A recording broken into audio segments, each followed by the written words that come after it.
राधे राधे दोस्तों, राधे राधे क्लासेस में आप सभी का स्वागत है। तो कैसे हैं आप सभी लोग? आई होप आप सभी लोग अच्छे होंगे। तो आज की क्लास में हम लेकर के आए हैं क्लास 10th की फर्स्ट फ्लाइट बुक से चैप्टर 7 ग्लिम्स ऑफ इंडिया के कुछ MCQs। तो इसमें पहले हम लोग देख लेते हैं। इसमें 3 पार्ट हैं आपके। पहला पार्ट है आपका अ बेकर फ्रॉम गोवा। बेकर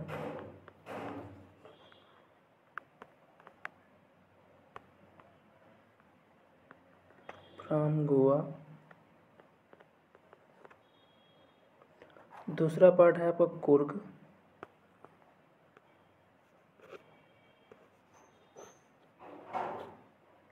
तीसरा पार्ट आपका है इसमें T from Assam. T from Assam. अब ये आपका सेकंड पार्ट है, ये आपका थर्ड पार्ट है और ये आपका अ बेकर जो है आपका फर्स्ट पार्ट है। अब हम लोग स्टार्ट करते हैं। तो पहला क्वेश्चन है हमारा, which word out of the following means the same as sweet smell. नीचे दिए गए 4 ऑप्शन में से एक ऑप्शन आपका राइट है और उस 4 ऑप्शन में से स्वीट स्मेल का वर्ड कौन सा है? तो आपको पता है स्वीट स्मेल का मतलब होता है एक मीठी खुशबू, जिसका मतलब होता है फ्रेगरेंस। तो आपका आंसर सी राइट हो जाएगा। अगला क्वेश्चन है आपका, when did the baker usually collect his bills. जो बेकर था, जो ब्रेड बेचता था, वो अपने बिल्स सामान्यतः कब कलेक्ट करता था? तो आपको पता है at the end of the month, month के लास्ट में, यानी कि मंथ के आखिरी दिन जो है वो अपने जो है बिल कलेक्ट करता था। क्वेश्चन नंबर 3 देखते हैं हम लोग। Why do the elders think about their past. जो एल्डर्स लोग थे वो अपने पास्ट के बारे में क्यों सोचते हैं? तो वो इसलिए अपने पास्ट के बारे में सोचते थे, miss the good old days. वो अपने पुराने अच्छे दिनों को बहुत ज़्यादा मिस करते हैं, याद करते हैं। इसीलिए वो जो है वो लोग, बूढ़े बुजुर्ग लोग, अपने पुराने दिनों को बहुत अच्छे से सोचते हैं। क्वेश्चन नंबर 4 है आपका, how many times did the baker come every day. तो कितनी बार जो है डेली बेकर वहाँ पे आता था? तो वो जो है बेकर आपका ट्वाइस, 2 बार आता था। एक बार सुबह जब वो ब्रेड लेकर के आता था और एक बार शाम को जब उसकी ब्रेड सब बिक जाती थी तो उसके बाद में वहाँ से जाता था। तो अगला क्वेश्चन देखते हैं, question number 5, the baker was also there. तो जो ब्रेक में ये जो बेकर है, जो ब्रेड पकाने वाला है, ये राइटर बोलता है कि राइटर के लिए क्या था? तो ये फ्रेंड भी था, कंपेनियन भी था और गाइड भी था। तो इस हिसाब से आपका आंसर जो है आपका डी आंसर राइट हो जाएगा, यानी कि ये तीनों चीज़ था। अगला क्वेश्चन देखते हैं हम लोग। Question number 6, who is the author of a baker from Goa. A baker from Goa के आथर कौन है? तो अ बेकर फ्रॉम गोवा के आथर आपके लूसियो रॉड्रिग्यूज हैं। कौन है? आंसर हमारा सी राइट हो जाएगा, लूसियो रॉड्रिग्यूज। अगला क्वेश्चन देखते हैं, question number 7, may be the father is not alive but the son still carries on the family profession, which profession is being talked about here. तो भले ही उनके उनके पिताजी जीवित नहीं थे, लेकिन उनका लड़का अभी भी उस फैमिली प्रोफेशन को चलाता है। और यहाँ पे किस प्रोफेशन की बात करी जा रही है? तो यहाँ पे जो है बात करी जा रही है बेकर की, यानी कि जो ब्रेड बनाने का काम था वो उनके पुत्र, यानी कि उनकी जो नई पीढ़ी है वो अभी भी चलाती थी।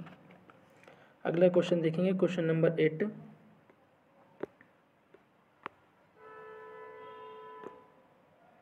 What does the writer mean when he says baking was indeed a profitable profession in the old days?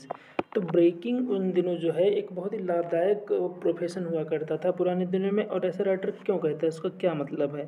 तो राइटर ऐसा इसलिए कहता था, baking as a job is as gainful as it use to be. तो baking का जो profession था ये बहुत ही उनके लिए गेनफुल था। गेनफुल मतलब लाभदायक बिजनेस था, मतलब कि जो ब्रेड पकाने वाला बिजनेस करते थे वो हमेशा जो है रिच रहा करते थे, यानी कि रिच लोग हुआ करते थे। अगला क्वेश्चन है हमारा question number 9। What are the bakers known as in Goa? तो गोवा में बेकर्स को किस नाम से जाना जाता था? तो गोवा में बेकर्स लोगों को पेडर के नाम से जाना जाता था। किस नाम से जाना जाता था? पेडर के नाम से। अगला क्वेश्चन देखेंगे क्वेश्चन नंबर 10। What is कबाई? कबाई क्या थी, क्या चीज़ थी कबाई? तो आपको पता है ट्रेडिशनल ड्रेस ऑफ बेकर, ये जो है एक परंपरागत यूनिफॉर्म हुआ करती थी बेकर्स की, इसको हम लोग कबाई बोलते थे। अगला क्वेश्चन देखेंगे what covers 30% of the district of Kodagu? Kodagu के जिले को 30% क्या कवर किए हुए था? तो कोडागू के जो ज़िले थे उनको 30% कवर किए हुए था एवरग्रीन फॉरेस्ट, यानी कि वहाँ पे 30% ज़मीन में सदाबहार जंगल हुआ करते थे। क्वेश्चन नंबर 12 देखेंगे what is refer to as a piece of heaven? यहाँ पीस ऑफ हेवन किसके लिए रिफ़र किया गया है? तो यहाँ पे पीस ऑफ हेवन जो है वो कुर्ग के लिए रिफ़र किया गया है, यानी कि कुर्ग को एक स्वर्ग का टुकड़ा बताया गया है। अगला क्वेश्चन है हमारा वेयर इज़ कुर्ग सिचुएटेड? तो कुर्ग कहाँ पे सिचुएटेड था? कुर्ग जो है कर्नाटका में सिचुएटेड था। अगला क्वेश्चन है क्वेश्चन नंबर हमारा 14। The climb to the hills brings you into a panoramic view of the entire misty landscape of Coorg at? तो आप कहाँ पे जाते थे? आपको एक अच्छा सा मनोरम दृश्य देखने को मिलता। इस इंटायर मिस्टी का मतलब होता है संपूर्ण धुंध में। तो आप कहाँ पे जाते तो आपको ऐसा दृश्य देखने को मिलता। जब आप ब्रह्मगिरी हिल्स पे जाते तो आपको एक बहुत ही अच्छा दृश्य वहाँ पे देखने को मिलता। अगला क्वेश्चन देखेंगे क्वेश्चन नंबर 15। क्वेश्चन नंबर 15 हमारा है the first chief of the Indian army is from? तो फर्स्ट चीफ जो इंडियन आर्मी के थे वो हमारे जो है कुर्ग के ही थे, यानी कि उनको कुर्गी, जनरल करियप्पा उनका नाम था और उनको जो है पहला कुर्गी इंडियन आर्मी में चीफ बनाया गया था। तो अगला क्वेश्चन देखेंगे क्वेश्चन नंबर 16। कुर्ग इज़ आ? तो कुर्ग क्या है? कुर्ग एक कॉफ़ी कंट्री है। कुर्ग क्या है? कुर्ग एक कॉफ़ी कंट्री है। अगला क्वेश्चन देखें question number 17। What are the activities available in Coorg? तो कुर्ग में किस प्रकार की एक्टिविटीज़ अवेलेबल थी? देखो रिवर क्राफ्टिंग भी है, कैनोइंग भी है, माउंटेन बाइकिंग भी है, तीनों एक्टिविटीज़ वहाँ पे की जा सकती थी। तो आंसर आपका डी राइट हो जाएगा। अगला क्वेश्चन देखेंगे क्वेश्चन नंबर 18। 18 क्वेश्चन हमारा कह रहा है dash river obtains it's water from Coorg? तो ऐसी कौन सी रिवर जो है जो कुर्ग से अपना पानी प्राप्त करती है? तो ऐसी रिवर कौन सी थी? आपकी जो रिवर कावेरी। कावेरी जो रिवर है वो कुर्ग से अपना पानी प्राप्त करती है। क्वेश्चन नंबर 19 देखेंगे। क्वेश्चन नंबर 19 है व्हाट इज़ कैनोइंग? कैनोइंग क्या होता है? तो कैनोइंग होता है travelling in a river in a canoe. Canoe एक छोटी सी नाव होती है, उसमें अगर आप ट्रेवल करते हैं उसको हम लोग कैनोइंग बोलते हैं। अगला क्वेश्चन है क्वेश्चन नंबर देखेंगे question number 20। What is rappelling? तो रैपलिंग क्या होता है? रैपलिंग होता है आपको going down a cliff by the sliding down a rope. रस्सी के सहारे, यानी कि रस्सी को पकड़ करके धीरे धीरे जो है नीचे की तरफ जाना, उसको हम लोग रैपलिंग बोलते हैं। तो आंसर हमारा सी राइट हो जाएगा। Question number 21। How many tea plants grew out of the eyelids? तो कितने जो है प्लांट्स उगे थे आईलिड्स से? आईलिड्स मतलब पलकों से। तो 21 में क्वेश्चन में आपका आंसर बी राइट हो जाएगा। 10 टी प्लांट, यानी कि 10 चाय के प्लांट्स उगाए थे जब वो जो भिक्षु थे उन्होंने अपनी आईलेट्स काट करके नीचे डाल दी थी क्योंकि उनको स्लीपी स्लीपी लग रहा था।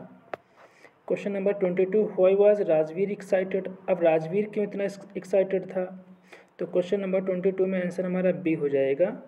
Because he had spotted a tea garden, क्योंकि उसने जो है टी गार्डन देख लिया था वहाँ पे, इसलिए वो बहुत ज़्यादा एक्साइटेड था। तो आंसर हमारा बी राइट हो जाएगा। अगला क्वेश्चन है आपका 23। Which plantation is popular there? कौन सा प्लांटेशन वहाँ पे पॉपुलर था? तो क्वेश्चन नंबर 23 में आंसर बी राइट हो जाएगा। कॉफ़ी प्लांटेशन वहाँ पे बहुत ही ज़्यादा पॉपुलर था, यानी कि लोकप्रिय था। Question number 24। Where did Rajveer and Pranjal study? Rajveer और प्रांजल जो है कहाँ पढ़ते थे? तो राजवीर और प्रांजल जो है दिल्ली में पढ़ते थे, अपनी पढ़ाई जो है दिल्ली में करते थे और वो असम आए थे।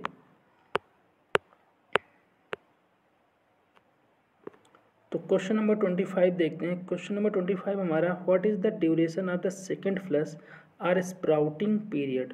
तो क्या ड्यूरेशन होती थी सेकंड फ्लश समझते हो या स्प्राउटिंग पीरियड की, यानी कि जब एक बार चाय की पत्तियों को चुन लिया जाता है तो उसके बाद में दूसरा जो सीज़न आता है, यानी कि दूसरा जो टाइम आता है उनकी स्प्राउटेड पत्तियों को चुनने का, तो वो टाइम क्या होता था। तो वो टाइम होता था आपका मई से जुलाई, यानी कि मई से जुलाई वो जो है, तो आंसर हमारा सी राइट हो जाएगा। मई से जुलाई जो है उसको चुना जाता था। क्वेश्चन नंबर हम जो है 26 देखेंगे। In Europe tea was drink as more as of a dash than dash.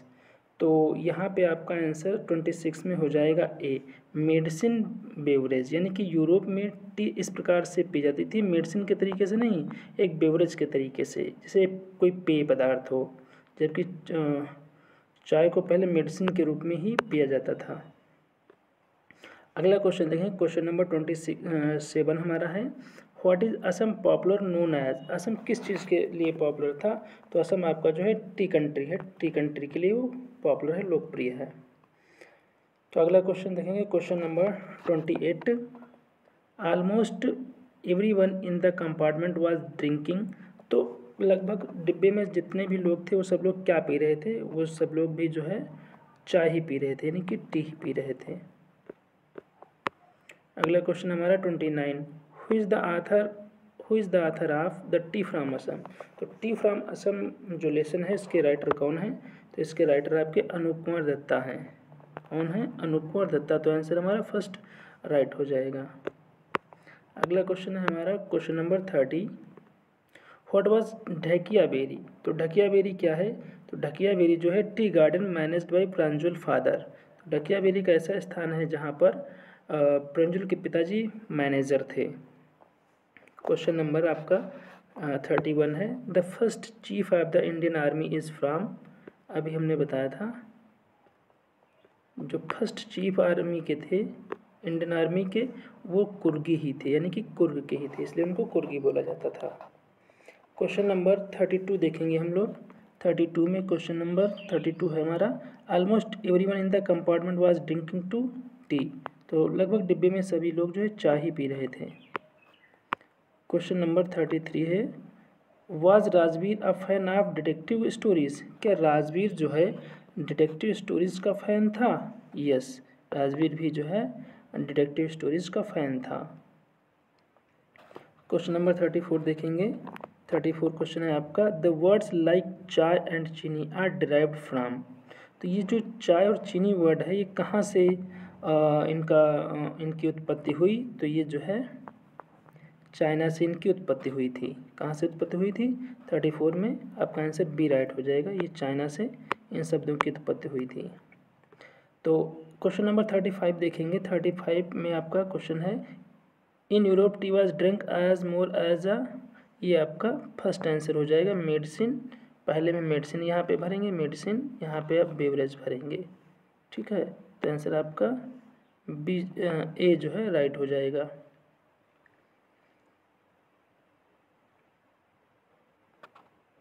Thirty five में आंसर आपका जो है 35 में आंसर आपका more than medicine than beverage. तो in Europe tea was drunk as more than जो है 35 में आंसर आपका ए राइट हो जाएगा। अगला है आपका 36 आपका है, who cuts off his eyelids to avoid being sleepy during the meditation. तो ऐसा कौन व्यक्ति था जिसने अपनी आईलिड्स को कट कर दिया था क्योंकि उसे मेडिटेशन के समय स्लीपी लगता था। तो 36 में आंसर आपका बी राइट हो जाएगा। एक बुद्धिस्ट एस्केटिक थे, यानी कि एक बुद्ध धर्म के एस्केटिक संत थे, उन्होंने अपने आईलिड्स को कट कर दिया था जिससे उनको नींद जैसी फीलिंग ना आए। जब वो मेडिटेशन करते थे तो उनको नींद जैसी लगती थी। तो क्वेश्चन नंबर हमारा 37 है, कबाई वाज पेक्युलियर बिकॉज। कबाई जो है वहाँ पे पेक्युलियर थी क्योंकि, अब कबाई जो थी वो हमारी इसलिए जो है क्या नाम करके पेक्युलियर थी, it was single piece frock, क्योंकि ये सिंगल पीस फ्रॉक थी इसलिए वहाँ पे वो अजीब सी थी, पेक्युलियर थी, विशेष थी। तो 37 में आंसर हमारा ए राइट हो जाएगा। देखते हैं 38 question, kupya is the traditional dash of Coorg which resembles of kupya of the. तो ये जो कुपिया है ये क्या ट्रेडिशनल क्या चीज़ थी? तो ट्रेडिशनल ये जो है आपका एक ट्रेडिशनल जो है ड्रेस थी। ये जो कुपिया है ये ट्रेडिशनल ड्रेस थी और कुर्ग की व्हिच रिजेंबल्स जो कि लगती थी कुपिया, और कुपिया कहाँ की ड्रेस थी? अरब की, यानी कि आंसर आपका सी राइट हो जाएगा। इस क्वेश्चन को फिर से देख लेते हैं हम लोग ध्यान से। कुपिया इज़ द ट्रेडिशनल ड्रेस थी, ये जो कुपिया नाम है ये एक ट्रेडिशनल ड्रेस का नाम है जो कुर्ग की थी, लेकिन जो लगती थी कुपिया के तरीके से। कुपिया कहाँ की यूनिफॉर्म थी? वो अरब की थी। तो आंसर आपका सी राइट हो जाएगा। 39 क्वेश्चन देखेंगे 39 क्वेश्चन देखेंगे। तो Bylakuppe is a dash settlement in Coorg. तो बायलाकुप्पी वहाँ पे क्या थी? बायलाकुप्पी एक जो है 39 में आंसर आपका जो है ए राइट हो जाएगा, भूटानीज, यानी कि भूटानीज थी बायलाकुप्पी जो सेटलमेंट था इन कुर्ग में। अगला क्वेश्चन देखेंगे question number 40। What is Pranjal surname? तो प्रांजल का जो है सरनेम क्या था? तो प्रांजल का जो है सरनेम था, प्रांजल का सरनेम जो था वो बरुआ था, यानी कि इनके पिताजी का नाम जो है पिताजी का सरनेम जो है बरुआ था, इसलिए प्रांजल का भी सरनेम बरुआ था।